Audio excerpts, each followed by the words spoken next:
What is going on, collective? Welcome back to my channel. It's your boy Belligerence. Like, comment, share, and or subscribe. Okay, so in this video here, I am not gonna pull cards on this video. So if you're looking for a card reading, this is not the card reading, not a card reading video. Okay. So basically, what I was gonna do is pretty much break down the advanced technology that God used in the Bible. Okay. So when God, a lot of people don't realize it, but there was a lot of advanced technology that God used in the Bible. But the thing is that he did it in a primitive way. Okay. Not because he was primitive, but because of the material that was available. Okay. So I guess let's start at the beginning. At the beginning, God said, what? Let there be light.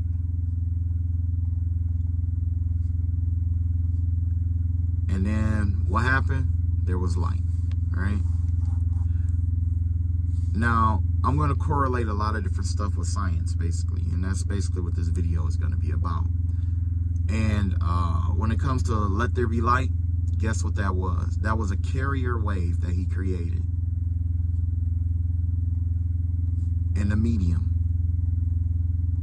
When he used that carrier wave in that medium, what did it create? Sonoluminescence.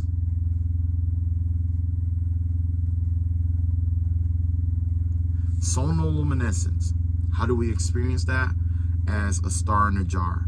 And essentially what happens is you apply ultrasonic sound waves to, let's say, water. And what it does is it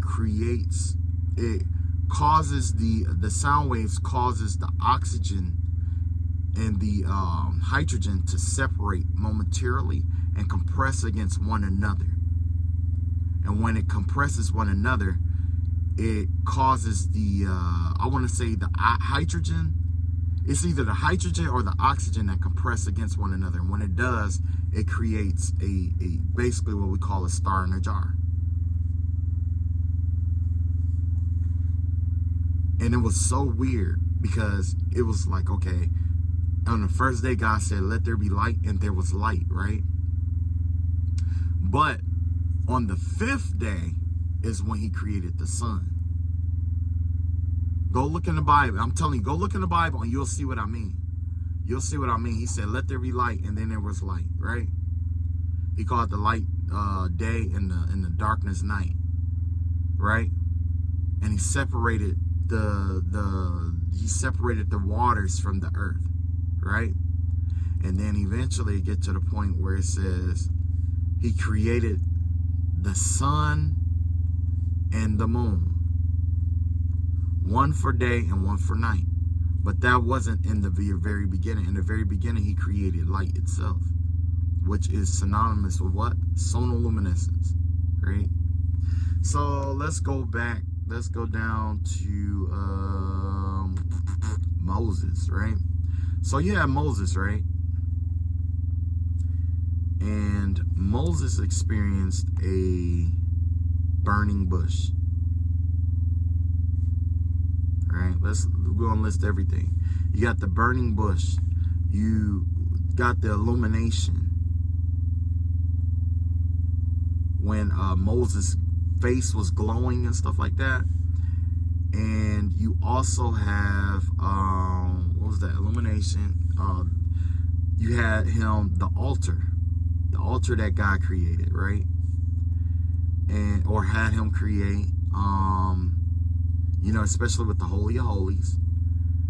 And you had quite a bit of other stuff too, right? But these are the ones that I wanted to focus on right quick, right? So with the burning bush, the illumination of his face in the altar, right? And then the preparation of the priests, right? Aaron and his sons, right? And I'm gonna get into, if you don't know, I'm gonna get into it right quick, right? Okay, so, and I say it right a lot, right? So essentially with the burning bush, there was a circumstance where there was a bush that was on fire without consuming it. And essentially the way I understand that had to do with gamma. I want to say it's like gamma ray. Is it like gamma ray? But either way, it was basically radiation. It was a byproduct of radiation, right? From, let's see, I would just say a high frequency light.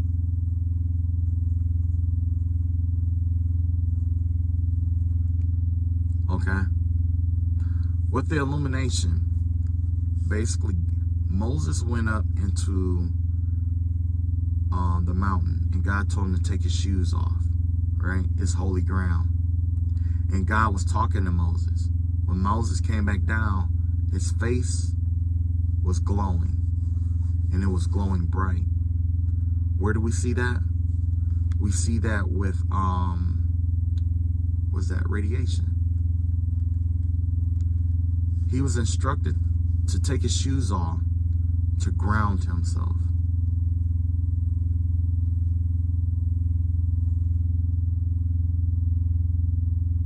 Radiation. That's what it was. It was radiation. That's almost like if you was to come in contact with like something nuclear. Essentially is what it would be. It's like coming in contact with something nuclear. And as proof of that, you can look at the altar that God had Moses build. When God made, when Moses, the instructions that God gave Moses, it created 4 layers, right? Essentially 4 layers, just like a shell for an atom, right? At the end, at the center, the Holy of Holies, the tablets that he was holding, he put it in a box, right? Made out of acacia wood. Acacia wood is a wood that is known to do what? Absorb radiation. On top of that, he put gold over it. Why gold? Gold absorbs, or I want to say shields, radiation. You see what I'm saying? You see where I'm going with this? And what is it? The robes and stuff that they wore, right? It was mostly adorned with like a lapis lazuli, which is like a dark blue, purple, that kind of color, dark blue, purple, red, right? These are all spectrums of light. So what happens is when that energy hits a color, what does it do? That color protects it and fades it out. So essentially, God instructed Moses to create what we would consider to be something similar to a lead vest for the priests, to protect them from the radiation. That's why it was adorned with like gold rings and rods, why it had rods and stuff like that to pick it up and all that, carry it and all that other stuff. Now, another aspect of this radiation was the diet, the dietary system, right? That God instructed his priests to follow. The reason why is because with certain food, if certain food under radiation could do damage, and I'm assuming, and I haven't looked this up yet, that's why God said no yeast, and no honey on his offerings. Okay.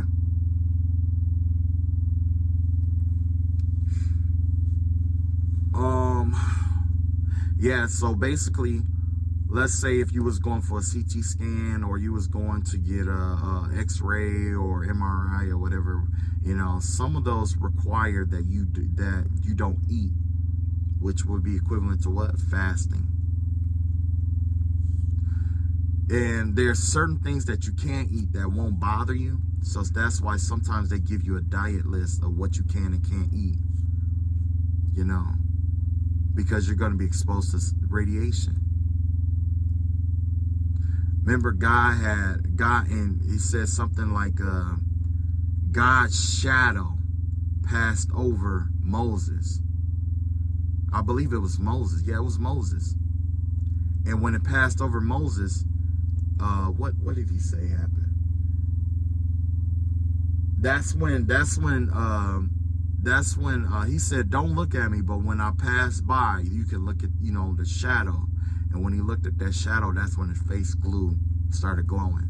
Now we also see with, it's a lot of stuff in the Bible about radiation and stuff like that. It's a lot. But basically the inner chambers of the God's altar, if you pay attention to it, it has copper, gold, acacia wood, certain colors and stuff like that. All of that coordinates with basic circuitry, right? Has to do with circuitry, because I believe copper has a property to ground out. I want to say it either shields or amplifies the shielding or the warding when it comes to radiation.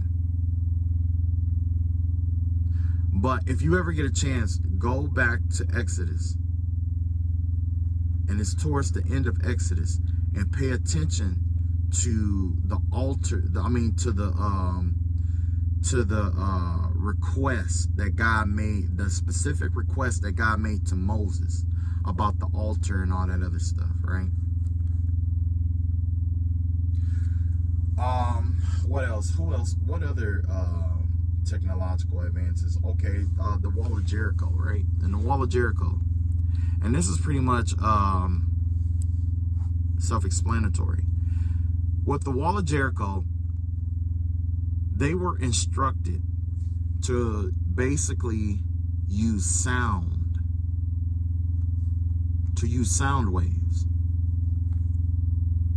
That's basically what it was, sound waves, to bring down the Wall of Jericho. But they didn't have a sound wave machine, so you know what they did? God told them to march around the city and stomp. Just walk around the city and just stomp and stomp and stomp. So essentially what happens was the sound waves from the stomping caused the bricks to oscillate back and forth, until eventually what happens? They collapse. And I'm not discrediting any of God's miracles or anything like that, because,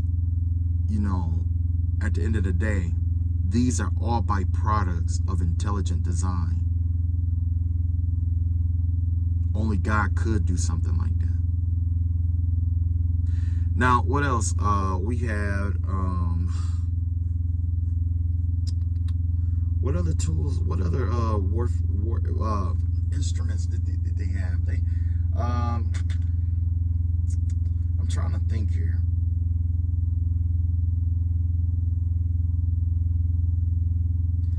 I guess the only one left, well, I ain't gonna say the only one, but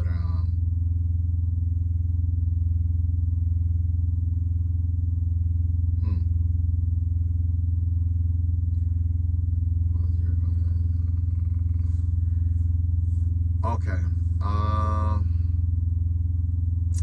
that's right, leprosy, right? So let's talk about leprosy. In the Bible, it said that leprosy was, you have these blisters on you, right? And was it Leviticus? It was saying that you have to examine them. If the hair is black with the blister, they're okay. But if the hair is white with the blister, they have leprosy, right? This isn't confirmed, but I calculate that leprosy is a byproduct of radiation. A dose of radiation. I don't know what dose of radiation, but it's a byproduct of radiation. Because what happens is, when you are, let's say you eat the wrong foods and stuff like that. Let's say if you were eating like the yeast and the honey, or you were eating, the back end of animals and stuff like that. Whatever it may be, whatever your diet may be, right? there's something in the diet that where the radiation will affect what you ate, not just your DNA and all that stuff, but it also affects what you eat. Okay? And what you eat, essentially, it breaks, as it's breaking down, it, like what you eat, it breaks down in your body alongside with what's breaking down in your body.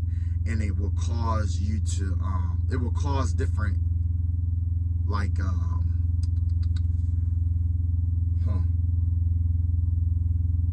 it will cause different symptoms to appear.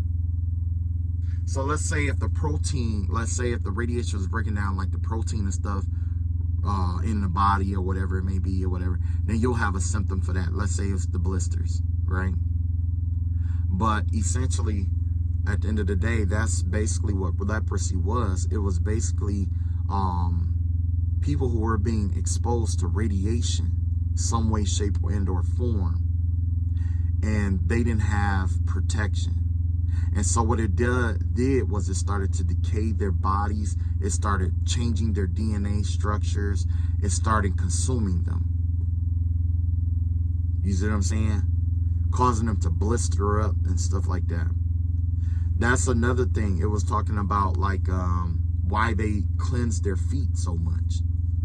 Because of fungus and parasites and stuff like that that was in the ground, that would, you know what I'm saying, that would like attach to their feet. And eventually what happens is, you know, you get these fungus infections or you get these bacterial infections and stuff to the feet off of walking through stuff or whatever, and it becomes mind altering. And some people even describe them as being demonic or demons.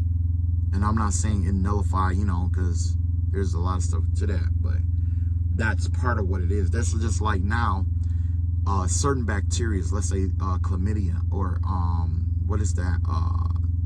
What is the name of that? Syphilis. Untreated syphilis has the capacity to cause a person to lose their mind, psychosis. Untreated, I believe, chlamydia also has the ability to be mind altering. You see what I'm saying? There's a lot of this stuff that's been going on in the Bible, man. It's a lot of stuff, you know. And to be 100% honest, there was a patent not too long. I mean, there was a patent for anti-gravity, right? I don't know if you guys ever get a chance to check that out about anti-gravity. But the way I see it, and feel free to disagree or whatever in the comments or whatever, you know, because you know, everybody got their own opinion or whatever. I love the research. Bring it up, you know, put it in the comments, whatever. That, I'm cool with that, right? I mean, you don't have to be disrespectful, but you know, just say what's on your mind if you feel like it. But with the anti-gravity, I believe anti-gravity was used to build the pyramids.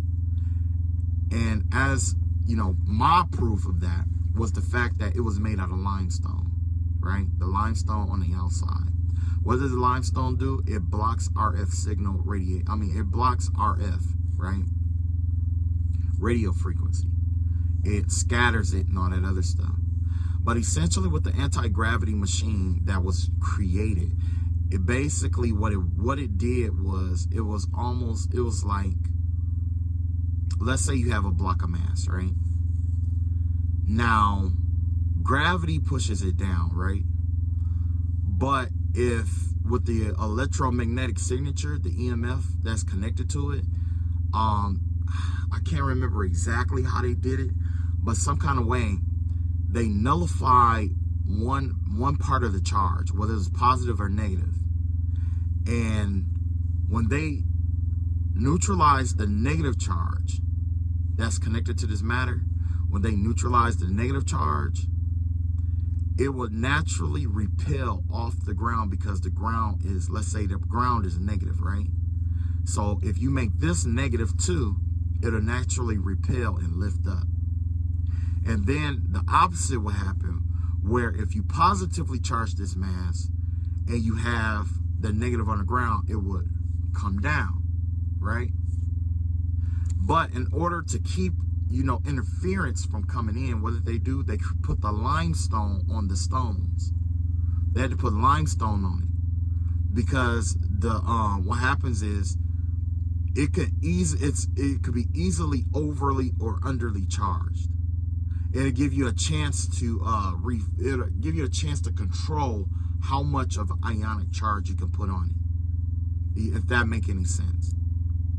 Because let's say if you got a stone and you only want to go, let's say 2 feet off the ground, and this is negative down here, so you need it to repel only 2 feet. You need to be able to control how much of that EMF charge is neutralizing the positive, because the positive is still there, but it's just more negative. The higher up you want it to go, there's more negative that's in here, and the more you want it to come down, the more positive you want it, you add back into it. But essentially, that was the gift of the anti-gravity machine, and that patent defied physics. So the patent was seized by the American government. I believe the American government. I believe so. Because when it comes to patents, there's a clause that say that if your invention defies physics, then it cannot be used. You know what I'm saying? That's just like who was that? Hitler. There was the belief that Hitler had a time machine, right? Time machine. And basically what happens is with time machine is it goes back to the old days, to, you know, basically when God created the universe, he used what? A carrier wave, right? This carrier wave is combined with the actual Big Bang, which created a let's say a AM wave, right? Like an AM wave, right? No, a PM wave, right? And basically the difference is like this carrier wave is what we're going to be, you know, oscillating on, right? And then when you have a PM wave, it pretty much is like it's contained within that. It's like a wave that's contained inside of a wave. You know what I'm saying? If you get a chance, you can look that up, right? And essentially, that's what time is. Time is a wave that is contained. It's a wave that's contained in other waves. This is our time. This is it right here. So what affects time? Oscillation, right? Because essentially his machine was designed to do this right here, where it would pretty much oscillate back and forth, right? And as it oscillates back and forth, it was going to create these sound waves that was going to bounce up and down, bounce up against this carrier wave here. As it oscillates back and forth on this carrier wave gives way, which allows you to come out of the time, out of the, time-space conundrum. But it doesn't, I don't know if it gave you, a way back in. So it allows you to travel forward in time, essentially. Or you may not even have to, travel forward in time. Only thing you have to do is to come up here for a second and then come back down. Why? Because when you travel up, this wave is still traveling at the speed of light. This wave is still traveling at the speed of light. And then by the time you come back down, you'll come back down at the speed of light. And that was another thing, Elijah. That was another theory that I had. What if God came and took, because Elijah and Enoch are the two who never died in the Bible. What if God came and picked them up, right? And traveled at the speed of light somewhere. And by the time they traveled at the speed of light to come back, time is different. It's like time, you know what I'm saying? Because the thing is like, it's like this. And I know you guys seen these videos, right? So let's say this is Elijah up here, right? And then this is you. All right. Now, Elijah travels at the speed of light to, let's say, a distant land or whatever. And it takes him... It's really weird to explain this, basically. It's really, really weird to explain it. But basically what happens is, like, because Elijah is traveling at the speed of light, he doesn't age when he returned back to his timeline. If he returns back to his timeline, or when he comes back to Earth, he doesn't age, but Earth is like thousands of years older than when he left. If that make any sense. Because he was traveling at the speed of light. When you start traveling at the speed of light, it changes, time warps around you. You know what I'm saying? So, yeah. So anyway, that's all I got. I know this is kind of like weird, but this is the kind of stuff that I research, and this is the kind of stuff that I do. And, you know, so far as of right now, I'm just kind of like correlating a lot of stuff with the Bible. And I'm not saying that all the miracles are phony or anything like that, but I am saying that there's a lot of interesting weaponry and warfare that was in the Bible. That's just like there's a possibility of a nuclear weapon, a nuclear-based weapon that only affects people who can see it visually.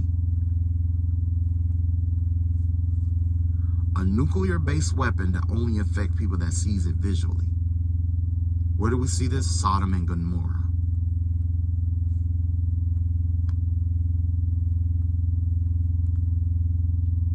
We know that if you are to turn into a pillar of salt, where do we see that? A nuclear weapon, right? But the thing is that it didn't affect Lot. It didn't affect Lot and it didn't affect Lot and his family until the wife turned around to look. When she turned around to look, that's when it affected her. So I calculate that there is the possibility of a nuclear weapon that could be dropped, and it ionizes the atmosphere, or there's something in the atmosphere, right? That when we, as the visual observers, see it, these ionized particles, whatever these particles are, they solidify into a wave. Or maybe it's just the wavelength that they're on. It travels to the mind. I mean, it travels in and it kills us before we have a moment, before our mind can even comprehend death. And where do we see that? Inside of essentially, it will be equivalent to being inside of a nuclear reactor when it explodes. It'll happen so fast and so violently that your mind, it will take your mind a while, or even your body a while, to realize that it is already gone. But I don't know. Maybe I've just been reading a lot of stuff. But okay. All right. That's all I got. I love y'all all. Y'all take it easy. And